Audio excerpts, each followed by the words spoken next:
Ok, nada más. Si quieren ver, la asignación de problemas está en la sección de exámenes, en la página del curso. Ahí ya está la asignación de problemas y cuánto tienen que, bueno, cuáles tienen que resolver. Recordando que el 6, si lo quieren resolver, lo resuelven. Si no, no importa. Ese es extra. Y aunque no puse cuánto pesa el 6 vale 2 puntos. ¿Ok? Bueno. Y el segundo examen dijimos que lo voy a subir el 3 de diciembre. El viernes 3 de diciembre subo las preguntas y se entrega el viernes 19. Y luego ya tenemos 3 semanas de vacaciones. ¿Ok? Ah, y una cosa importante. El lunes, el lunes no va a haber clase. O sea, no va a haber clase porque pues van a estar, bueno, ya me entregaron algunos exámenes, entonces ellos quienes ya lo entregaron, ya pueden descansar. Pero pues creo que todavía van a trabajar mucho en la mayoría en el examen este fin de semana, ¿no? Entonces, para que para que descansen el lunes, pues el lunes no hay clase. Creo que eso lo había dicho igual desde el principio, que el lunes después de examen no hay clase. Ajá. Y bueno, hice trampa para el segundo examen, ¿no? Porque el lunes después del segundo examen son vacaciones, entonces pues no hay clase. Bueno, entonces vamos a comenzar. Nada más quiero comenzar con un comentario sobre el ejercicio extra.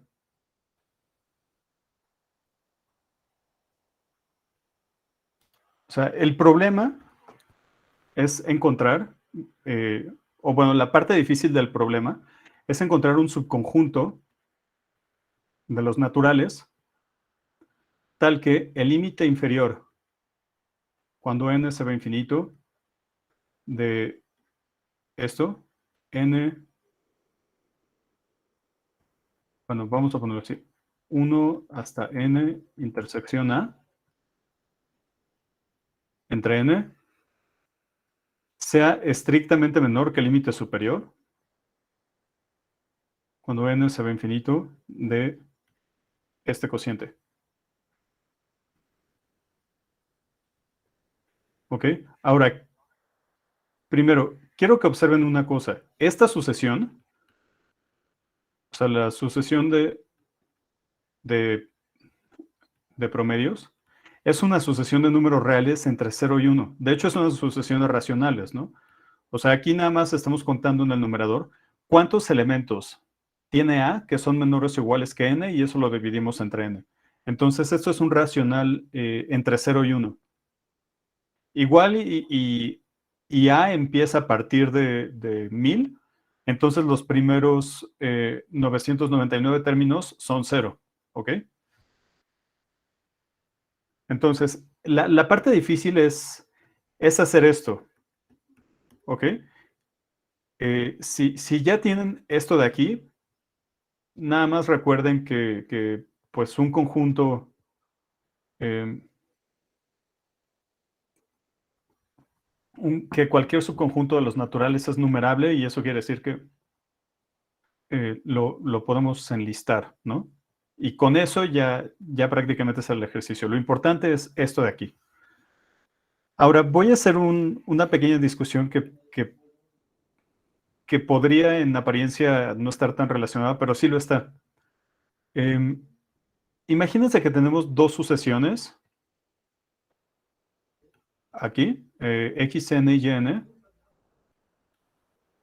Vamos a pensar que están en un intervalo a, b. ¿Ok? Ahí está, a, b. O sea, lo que me interesa del intervalo a, b es que sea acotado. Eso es realmente lo que me interesa. No me interesa realmente quién es A y quién es B. Entonces, por eso estamos fijando un intervalo. Ahora vamos a fijarnos en estas sucesiones. En x1 más x2 entre 2, x1 más x2 más x3 entre 3, y así, ¿no? Nos vamos fijando en la sucesión de promedios, bueno, en las sucesiones de promedios, la asociada a X y la asociada a Y.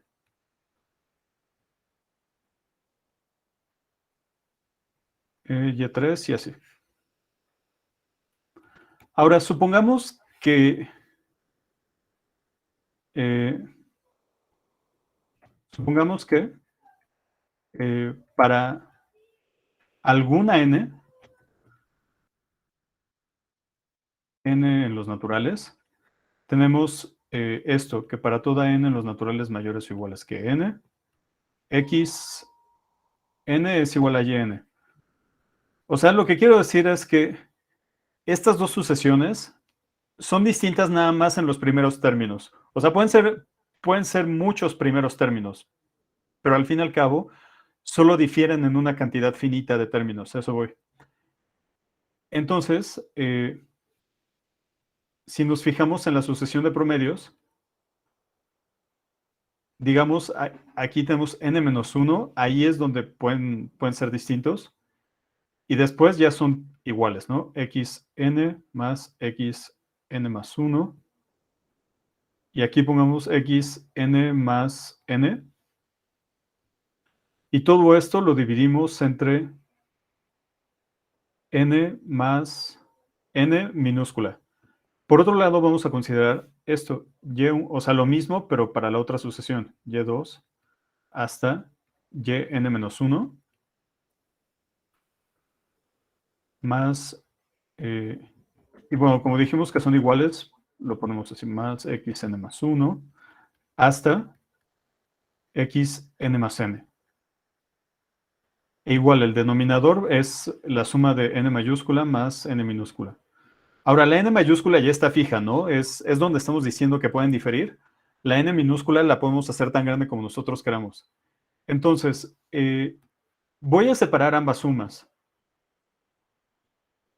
O sea, esto lo podemos escribir así. N más n. Esto es un signo más. N más n. Y voy a hacer lo mismo del otro lado. O sea, realmente no estoy haciendo nada, ¿no? Nada más estoy separando en dos términos el promedio que teníamos. Entonces, más n más n más n. Ahora, lo que nos interesa, o sea, en general no podemos hablar de límites, ¿no? Podemos hablar de límites inferiores y superiores porque de hecho también cada uno de estos términos está acotado. Vean, x1 hasta, digamos, xj, dividido entre j,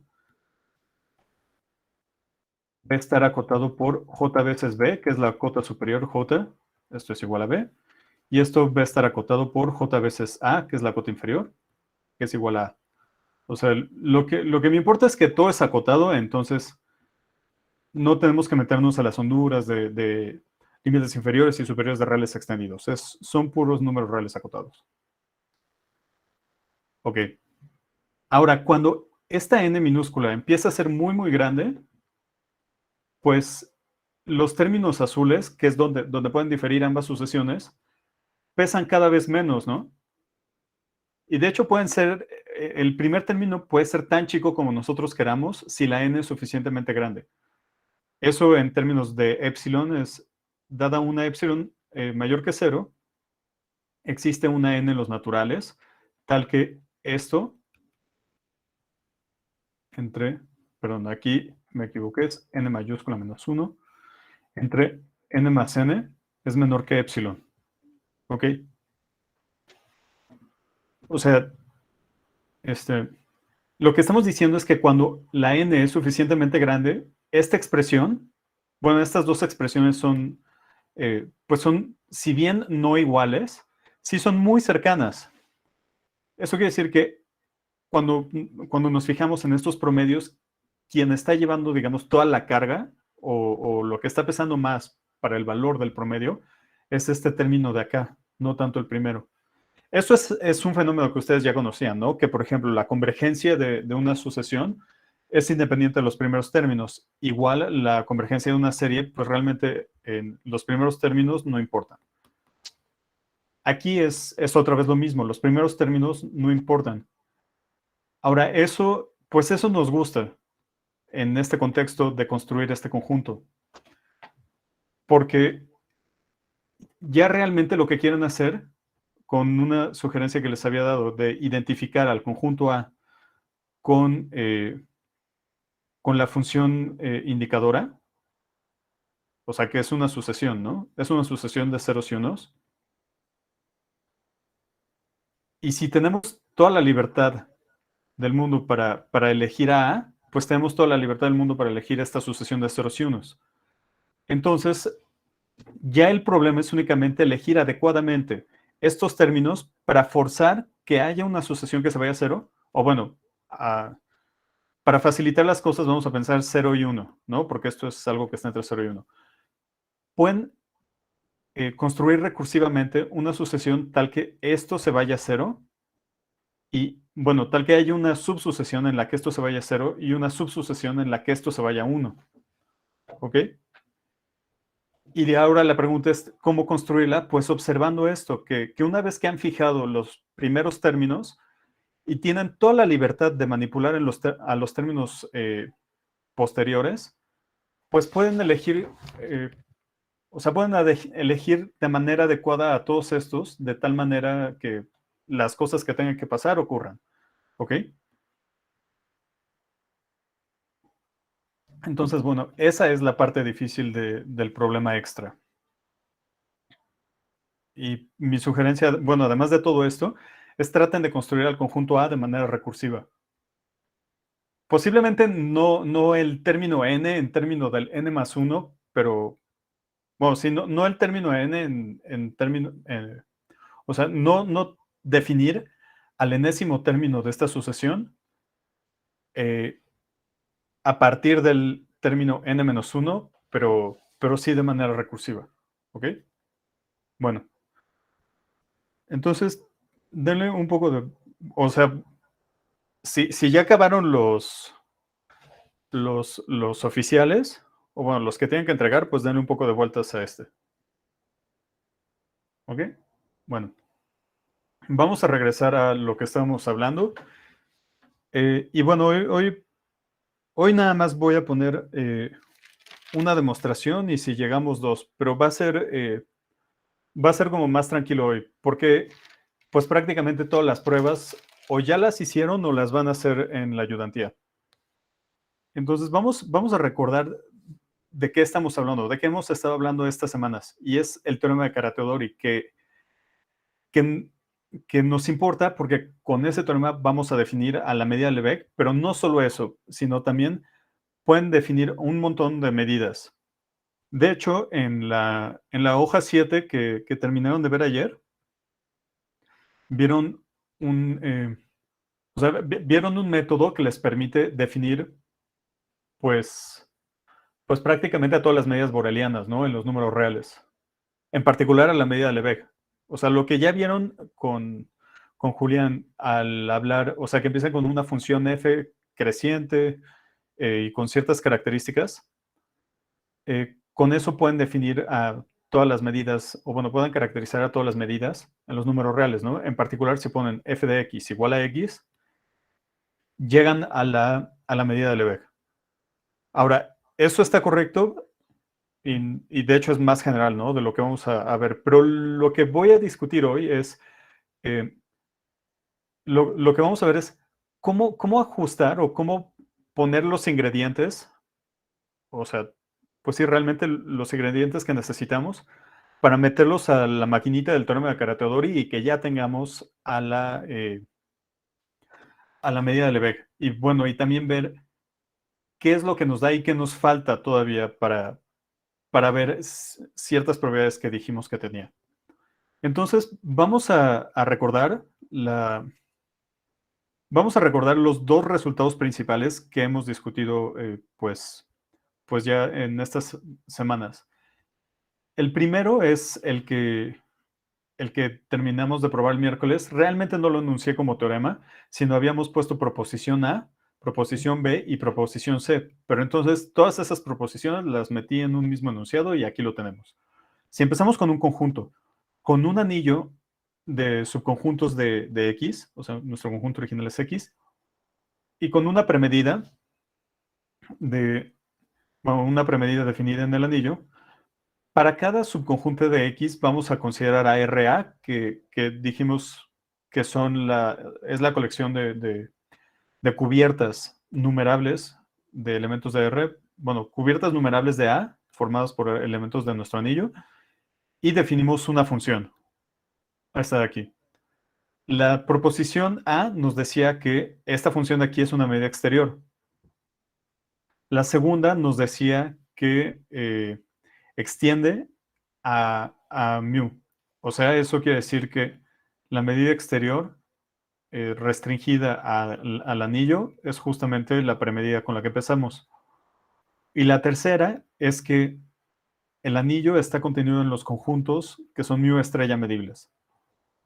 Esas son, digamos, las tres cosas que nos dedicamos a probar el miércoles y el miércoles de la semana pasada. Y ahora, antes de eso habíamos hablado de medidas exteriores. Lo que habíamos dicho en las medidas exteriores, de hecho lo mencionamos antes de hablar de premedidas, es que si tenemos una medida exterior, la colección de conjuntos medibles con respecto a esa medida exterior es una sigma álgebra, y si nos restringimos a esa sigma álgebra, obtenemos una medida. Entonces, estos dos teoremas ya prácticamente nos dan el teorema de Kara-Teodori. Entonces, como, bueno, bueno, aquí ya tenemos el teorema de Kara-Teodori, ya lo habíamos enunciado desde el principio, bueno, es importante muchas veces hacer eso, o bueno, cuando estamos estudiando, saber pues hacia dónde vamos. Igual y en muchos libros no ocurre, porque bueno, es otra forma de pensar en algunos libros, pero por ejemplo, cuando lean artículos, muchas veces se enuncian los resultados al principio. O sea, en la introducción, se acaba la introducción y ahí ponen los resultados, y eso es para saber hacia dónde vamos, para tener una idea de qué es lo que estamos haciendo. Entonces, probamos, perdón, enunciamos al principio el teorema de Kara-Teodori, que está aquí, ahora lo leemos, y pues pasamos un buen rato tratando de probar estos dos resultados preliminares. Ahora, el teorema de Kara-Teodori nos dice, si empezamos con un conjunto X, un anillo R y una premedida definido en ese anillo, podemos extender a la premedida a una medida en la sigma álgebra generada por el anillo. Y de hecho, la extensión es única si la medida es sigma finita.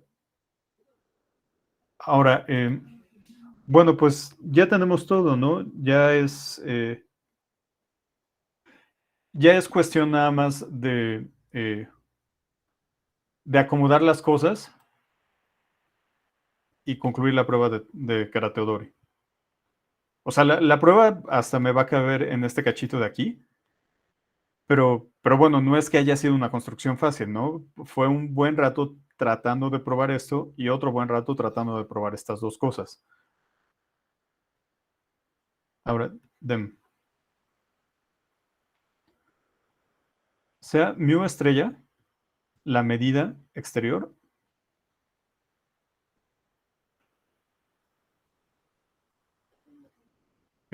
vamos a ponerle inducida por la premedida.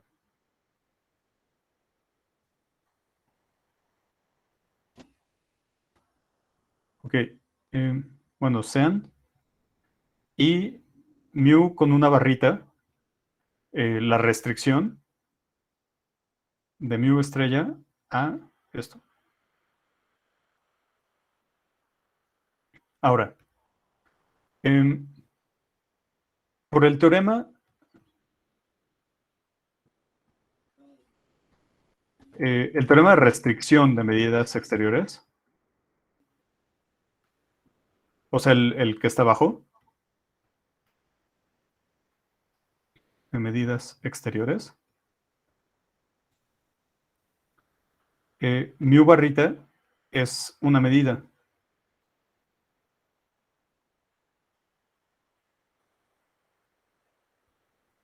Ahora, por el otro teorema, el de extensión de premedidas,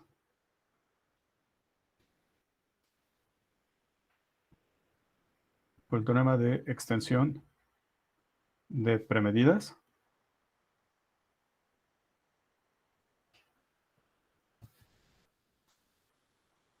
vamos a tener que R está metido aquí, o sea, en los conjuntos medibles, y que mu barrita extiende a mu.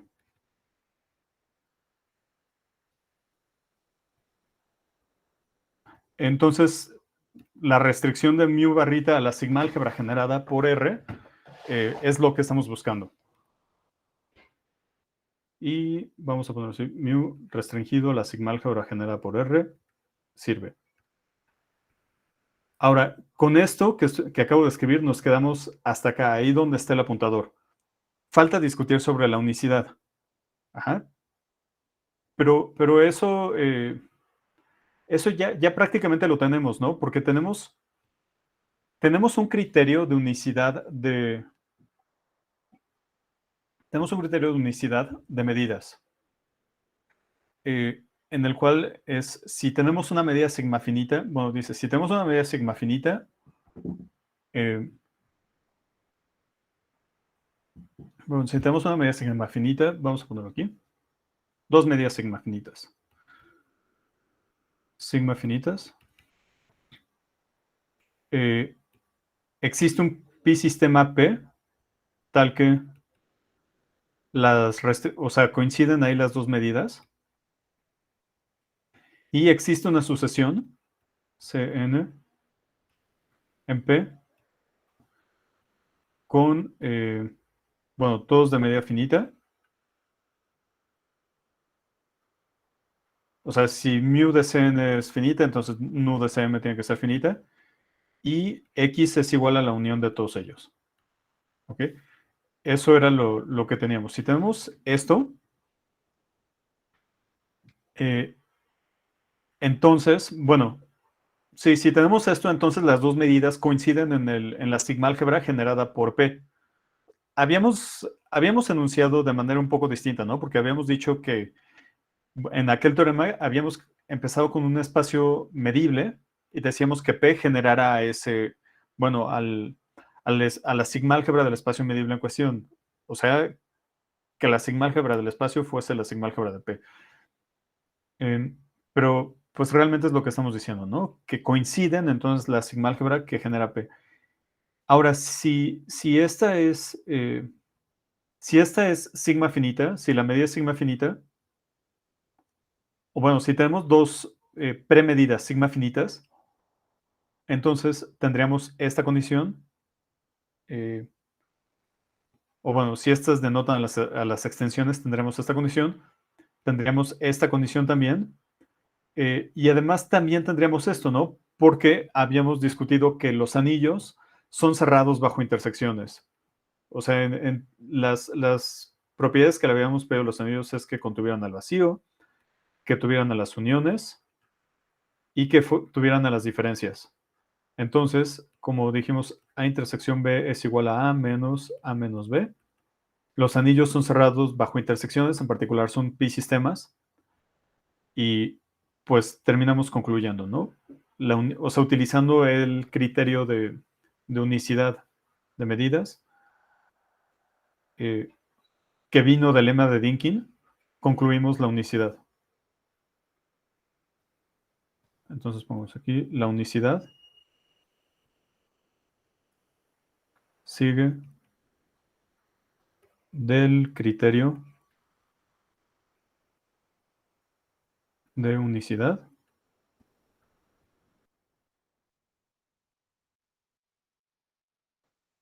de medidas. Recordando que eso lo probamos usando el lema de Dynkin. Entonces, pues, este teorema de extensión de Karateori, pues sí es una construcción medio monstruosa, pero condensa prácticamente todas las ideas que hemos visto hasta ahora, ¿no? O sea, eh, o sea en la prueba, si recordamos todos los detalles, bueno, es difícil recordar todos los detalles, pero si revisamos todos los detalles, vemos que prácticamente todos los resultados importantes sobre medidas y medidas exteriores aparecen aquí. Y hasta el teorema de Dynkin hace su aparición, ¿no? Ok, bien. Ahora, vamos a dar paso hacia atrás, ya tenemos el teorema general de Carathéodory y vamos a recordar por qué nos importaba. Entonces, nuestra principal motivación para estudiar el teorema de Carathéodory fue construir a la medida de Lebesgue. Sin embargo, pues, más allá de comentarios al margen, y bueno, y obviando la construcción que hicieron con Julián Cassette, también es una construcción importante, al menos aquí conmigo no hemos discutido a profundidad ningún ejemplo, ¿no? De esto. O bueno, el ejemplo estrella, que es la medida de Lebesgue. Ahora vamos a dar los objetos, que como les dije en un principio, lo vamos a meter nada más al teorema de Carathéodory, mejor dicho, a todo el proceso de extensión, no nada más a este teorema al final, sino a todo el proceso, para ver cómo podemos obtener a la medida de Lebesgue. Y una observación importante de notación, muchas veces cuando lean libros o artículos o lo que sea, van a definir, o bueno, es probable que definan alguna medida y la definen ya sea en un anillo o en un álgebra y, y terminen diciendo, ok, y por el proceso de Carathéodory obtenemos una medida completa que hace tal cosa, ¿no? Muchas veces cuando vean eso se van a referir no solo a este teorema, sino a todo el proceso, ¿ok? Ahora es una cosa que rara vez he visto que hagan a detalle, pero se usa mucho, ¿ok? O sea, es un proceso que sí se entiende, bueno, se va a suponer conocido si a ustedes les interesa seguir adelante como estudiando probabilidad o medida o teoría geométrica de la medida y demás. Es un proceso que se utiliza mucho, ¿ok? Pero de nuevo, cuando se refieren a la extensión de Carathéodory, también generalmente se refieren a, a toda la prueba, ¿no? O sea, no nada más al resultado final, sino a todo el proceso para hacerlo. Ok, bueno, entonces vamos a poner los ingredientes para la medida de Lebesgue. La medida de Lebesgue. Ahora vamos a fijar un número natural, sea n en los naturales. Bueno, de nuevo, varias de estas pruebas no las voy a hacer porque las puse en la hoja 9. Entonces, le pedí a Julián que viera, bueno, o sea, que relegara un poco la hoja 8, que es importante, pero creo que es más importante la 9. Ahora les digo por qué es importante la hoja 8.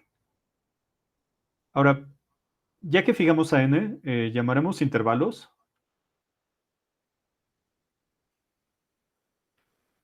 O sea, podremos llamarlos celdas o como sea. Pero bueno, vamos a llamarlos intervalos a los conjuntos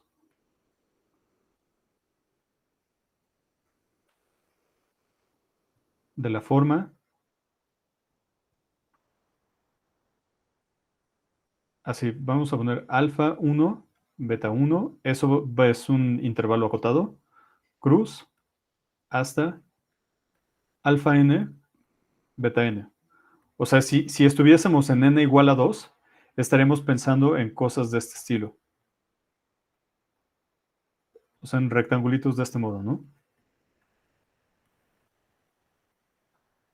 Y bueno, nada más vamos a poner con alfa j, bj reales y alfa j menor que beta j para j de 1 hasta n. Ok, esos van a ser nuestros intervalos. Ahora, llamamos R sub n a la colección de, lo voy a poner así, uniones finitas, para no recargarnos con notación matemática, porque la idea realmente es bastante sencilla. Son uniones finitas de intervalos. Ahí estamos incluyendo ahí al vacío. ¿Ok? Entonces, lo que tenemos es que este R es un anillo. Ya habíamos discutido igual para los números reales y de hecho creo recordar que varios ya habían probado eh, bueno, en una de las tareas, varios ya habían probado que bueno, que esto es un pi sistema. Ajá. Entonces eso ya es pues un primer paso para probar que esto es un anillo. Ahora, definimos a mu que vaya de Rn, o sea, del anillo, a los reales, y aquí va a ser no negativos, mediante, bueno, primero la del vacío va a ser cero, ahí, pues ahí no hay sorpresas. Y la segunda es que si tenemos una colección finita de intervalos disjuntos, o sea, si I1 hasta IK son intervalos disjuntos,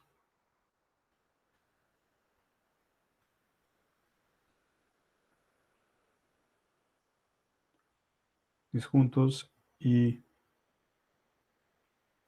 vamos a escribir a IK es igual a alfa. El primer subíndice se refiere al subíndice del intervalo y el segundo a la entrada. O sea, es alfa K1 a beta K1 cruz alfa Kn, beta Kn. Cuando tenemos eso, definimos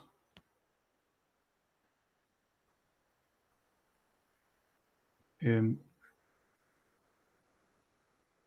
esto, la medida de todos ellos, de la unión de todos ellos, va a ser igual a la suma de los volúmenes, ¿no? O lo que esperamos que sean los volúmenes.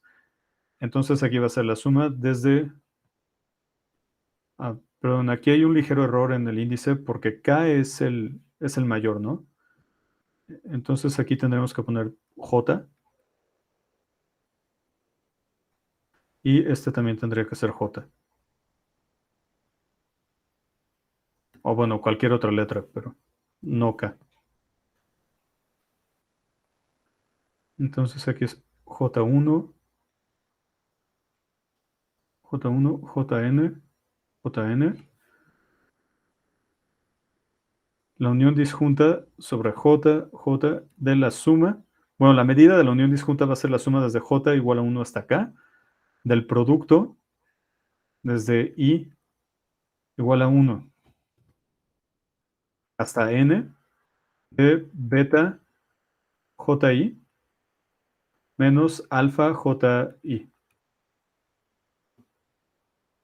O sea, esto se ve feo, pero la verdad es muy sencillo. Lo que estamos haciendo es que si tenemos un conjunto de esta forma,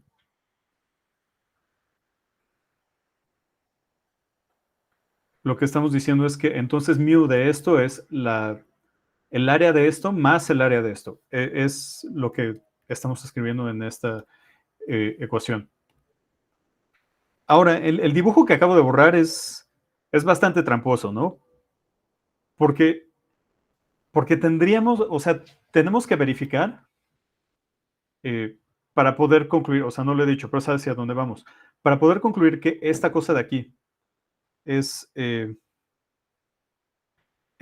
una premedida, tendríamos que probar que, bueno, una cosa que es más o menos obvia, pero bueno, hay que hacerlo, es que todo elemento en R, o sea, toda unión finita de intervalos, lo podemos escribir como una unión finita de intervalos disjuntos, ¿ok?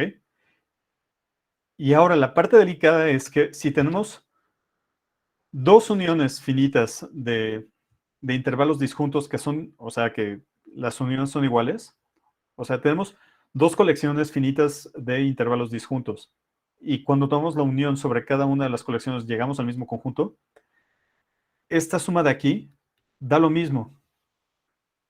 Para ponerlo en términos más claros, podemos hacer un dibujito. Imagínense, tenemos aquí, para n igual a 2, vamos a considerar este rectangulito.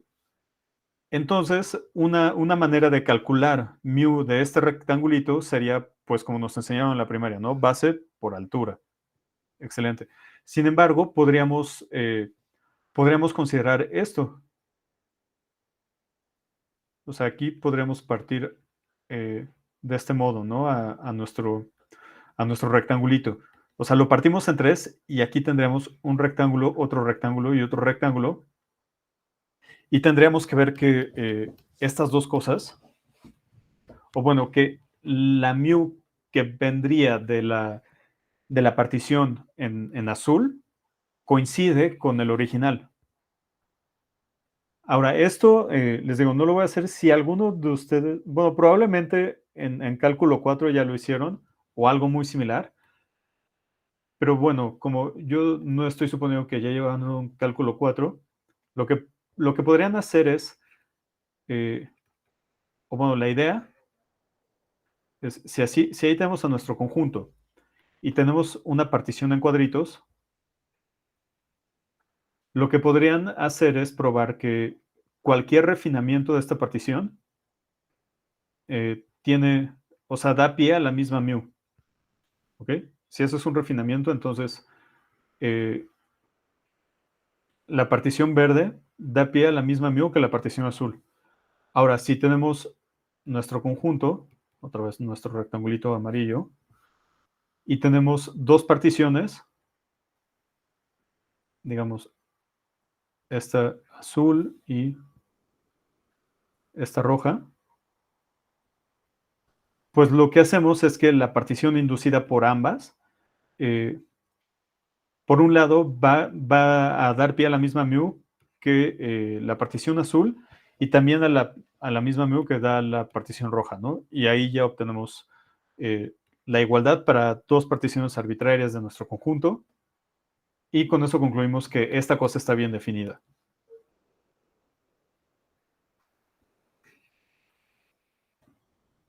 Bueno, vamos a condensar esto en una proposición.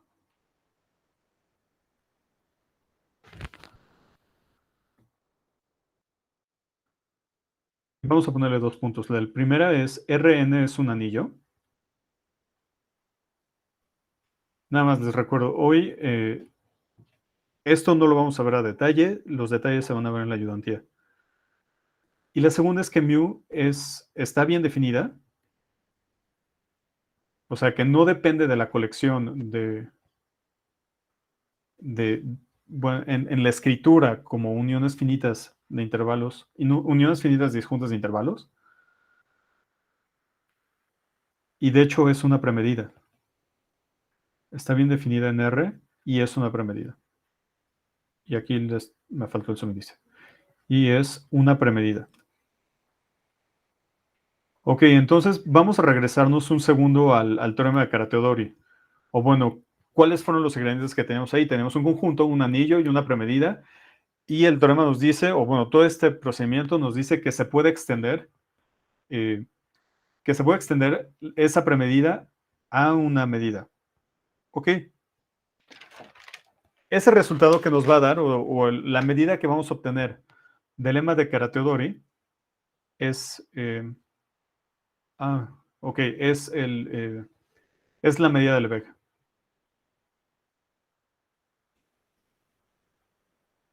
Entonces, definición.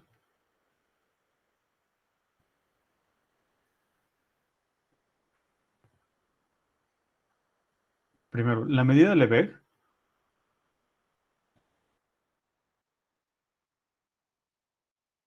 Vamos a definir a la medida exterior de Lebesgue.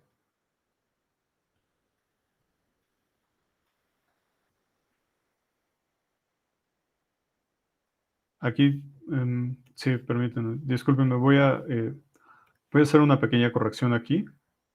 Voy a cambiar el nombre a la mu para que sea toda la notación consistente.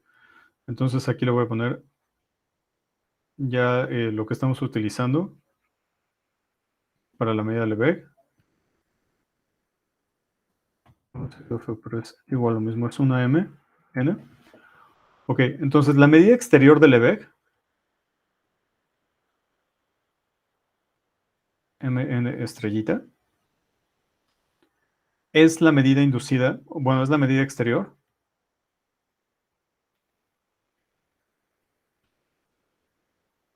inducida por mn, o sea, por la premedida de Lebesgue. Los conjuntos Lebesgue medibles, los conjuntos Lebesgue medibles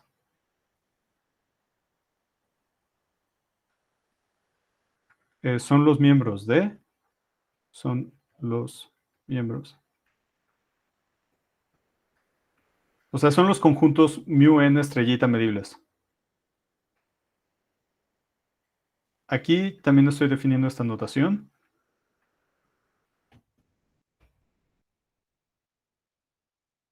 O sea, para no recargar tanto la notación, en general, cuando pongamos nada más la m de conjuntos medibles y el subíndice n, quiere decir que estamos hablando de los Lebesgue medibles en Rn.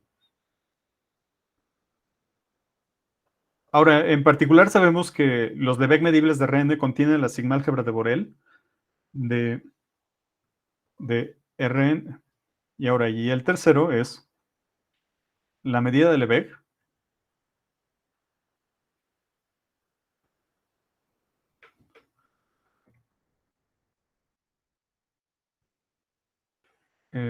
la medida de Lebesgue es la medida, bueno, aquí la voy a denotar igual que la premedida. O bien a veces la podemos denotar así como la premedida con barrita, pero la verdad va a ser este. Es la medida obtenida, o bueno, en Rn, obtenida de nuestra premedida Mn con el proceso de Caratteori.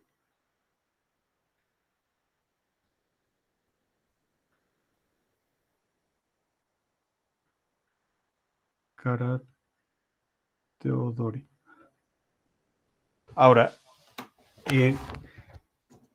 bueno, quiero que recuerden que sí, que la definición de la medida de Lebesgue no fue trivial. O sea, sí llevó un buen tiempo y bueno, nos llevó un buen tiempo, ¿no? Basta con eso. Ahora, no sé si recuerdan, pero una de las cosas que había dicho de la medida de Lebesgue, o bueno, habíamos dicho varias cosas. Igual al principio, como puro enunciado, antes de meternos a detalles, habíamos dicho que es la única medida definida en la sigma-álgebra de Borel, tal que es localmente finita, y dijimos que eso significa que todos los conjuntos de esta forma, o sea, todos los intervalos abiertos, o sea, estos son acotados, tienen medida finita. A esto le pusimos localmente finita.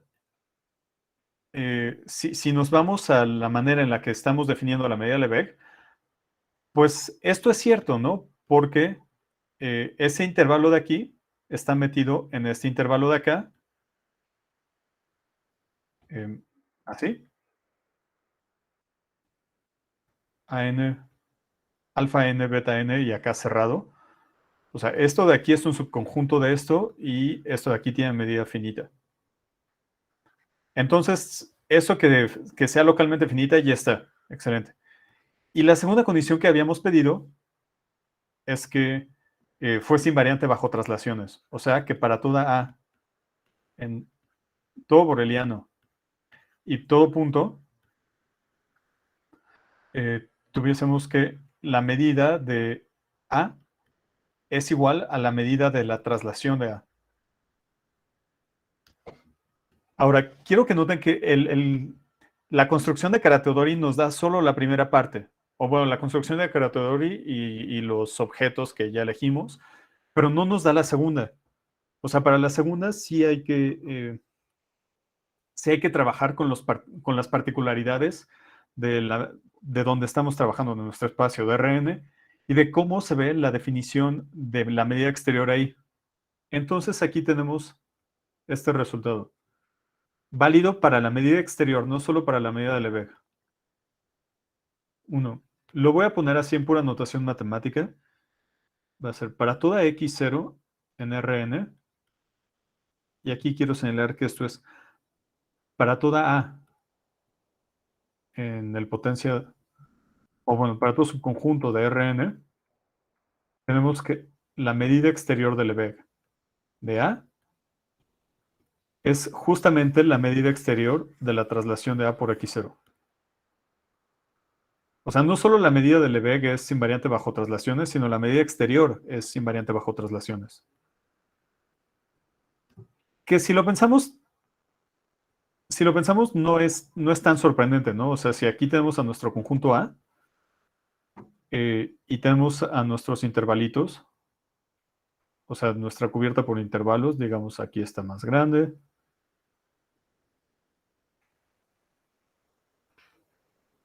Bueno, no necesario, podrían traslaparse, ¿no? Entonces, vamos a ser menos ordenados. Ahí está, nuestro conjunto A y los intervalos.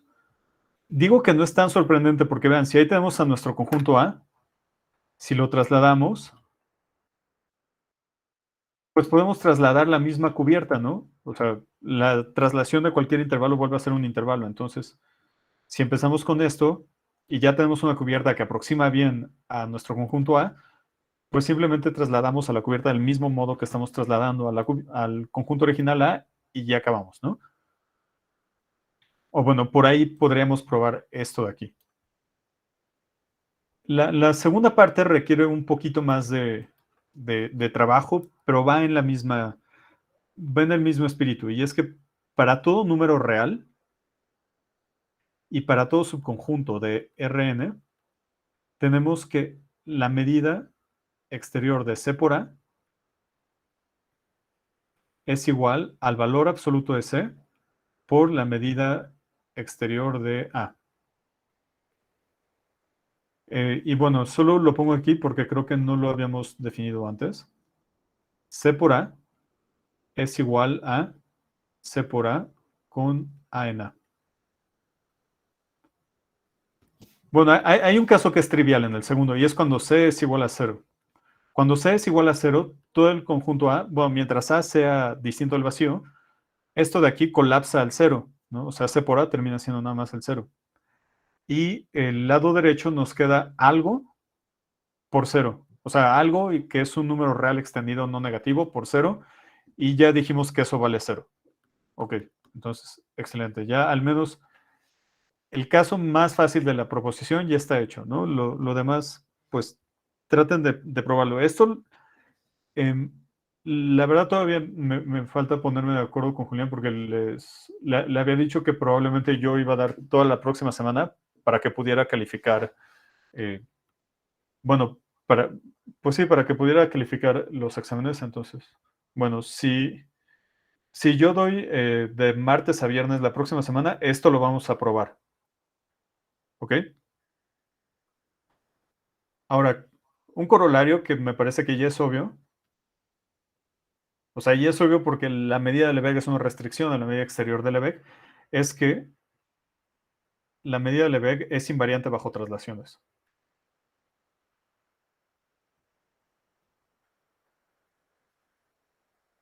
Bajo traslaciones.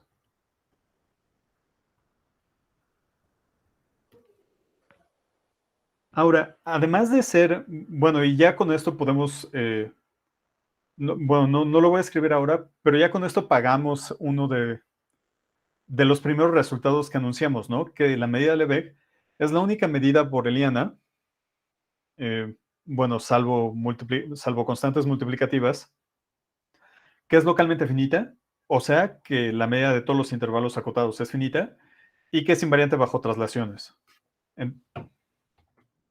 Se movió y no se tenía que mover. Ahora sí. Entonces eso ya está pagado. Sin embargo, esa no es la única propiedad importante de la medida de Lebesgue. Hay otras. Hay otra hay otra propiedad muy, muy importante, que de hecho ya apareció algo muy parecido en una tarea, y es que es una medida regular. Eso significa que el que es una medida regular significa que podemos aproximar conjuntos Lebesgue medibles, que bueno, si los... no, nada más permítanme escribir esto. Si ya sabemos que los borelianos son una familia grande, pues los conjuntos Lebesgue medibles son todavía más grandes. Y bueno, aquí tenemos a la topología, ¿no? A tau Rn. Y a los, o sea, a los cerrados, a los abiertos, a los compactos, están metidos en los borelianos. Y ya sabemos que conceptualmente los borelianos ya implican un salto más grande, ¿no? Porque estamos operando, haciendo operaciones numerables con este tipo de conjuntos. Y pues resulta que la medida de Lebesgue es toda, perdón, la sigma álgebra de los Lebesgue medibles es todavía más grande que los borelianos. ¿Ok? Entonces, el tener un resultado que nos diga que podemos estimar la medida de Lebesgue de un conjunto Lebesgue medible que pues pueda ser raro, eh, o sea, que lo podemos estimar a partir de conjuntos mejor portados y que nos gustan más, pues es bien recibido. Entonces, todo A, Lebesgue medible, esto es una N, satisface esto, que la medida de Lebesgue de A es igual al ínfimo de la medida de Lebesgue de los abiertos que contienen A. O sea, tal que A está metido en G y G es abierto. Y al mismo tiempo es igual al supremo de las medidas de los conjuntos K que están contenidos en A y que son compactos.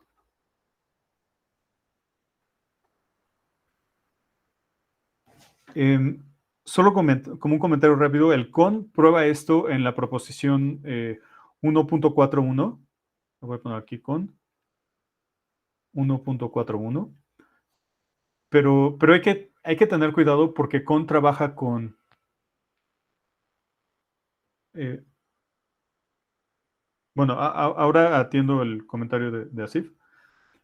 Con da otra definición de la medida del Lebesgue. O sea, son equivalentes y pues es un ejercicio probar que son equivalentes, pero él está trabajando con otra definición que le permite dar una prueba, o bueno, le permite dar la prueba que él presenta de esto. Ahora, aquí queremos que la medida de A, o sea, queremos que A, nuestro conjunto A, ok, ok. O sea, lo que nos está diciendo este resultado es que podemos aproximar por afuera por abiertos y por adentro por compactos. Ahora, quiero recordar, lo había guardado por aquí. Ahí está.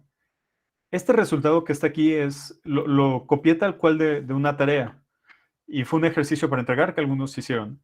Que aquí decía sea X de un espacio métrico y μ una medida boreliana finita en X. Les pedí que probaran que las siguientes igualdades son válidas para cualquier boreliano. O sea, la medida del boreliano es igual al ínfimo de las medidas de los abiertos que contiene al boreliano y es el supremo de las medidas de los cerrados. ¿Ok?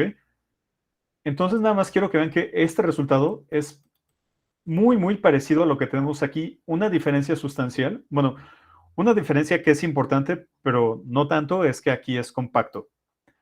Digo que no es no tanto porque en Rn ya sabemos que los compactos son cerrados y acotados. Entonces, pues bueno, o sea, si tenemos un cerrado, nada más, bueno, tomamos un compacto suficientemente grande, lo intersectamos con una bola suficientemente grande, cerrada, y ya con eso tenemos nuestro compacto. Entonces ahí no nos espanta. La diferencia importante es que en la tarea hablamos de los borelianos y aquí estamos hablando de la medida de Lebesgue. Y bueno, eh,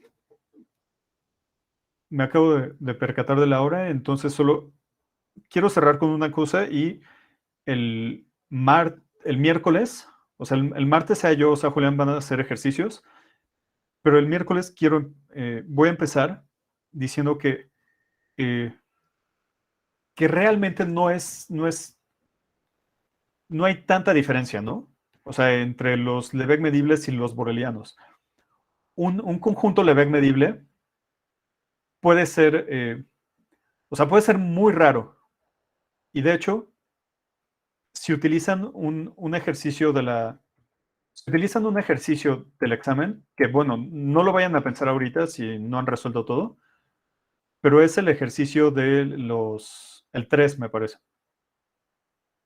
Usando eso, pueden probar que, por ejemplo, los reales tienen tantos elementos como los borelianos. Bueno, tienen que modificar el ejercicio, no es tal cual. De nuevo, si todavía les falta mucho para resolver el examen, ni siquiera lo piensen, pero les digo, con eso lo pueden hacer. Existe una biyección entre estas dos cosas.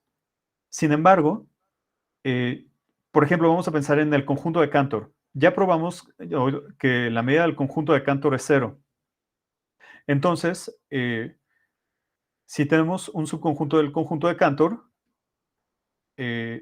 esto va a implicar que tiene medida exterior 0 y como habíamos visto que todos los conjuntos de medida 0 en general son medibles, o sea, dada una medida exterior, todos los conjuntos de medida exterior 0 son medibles con respecto a esa medida exterior, tenemos que el conjunto potencia del conjunto de Cantor está metido en los Lebesgue medibles. Ajá. 1. Lebesgue medibles en R. Pero ahora existe una biyección entre los reales y el conjunto de Cantor. Entonces existe una biyección entre los Lebesgue, o bueno, existe una función inyectiva que va de los Lebesgue medibles, perdón, del potencia de R a los Lebesgue medibles. Ahora, los Lebesgue medibles son un subconjunto del potencia de R. Entonces, por Cantor, Schroeder, Bernstein, existe una biyección entre estos dos. O sea, todo esto es solo para decir que los Lebesgue medibles son mucho más grandes que los borelianos. O bueno, es una familia mucho más grande, mucho más grande. Entonces, por eso es importante saber, o sea, por eso nos gustaría saber qué tan más grande es en términos de la aproximación que podemos hacer con medidas. Y vamos a ver que pues bueno, un Lebesgue medible puede ser muy grande y muy feo, pero pues se parece mucho a un G delta o a un F sigma. Y con eso vamos a empezar el miércoles. ¿Ok?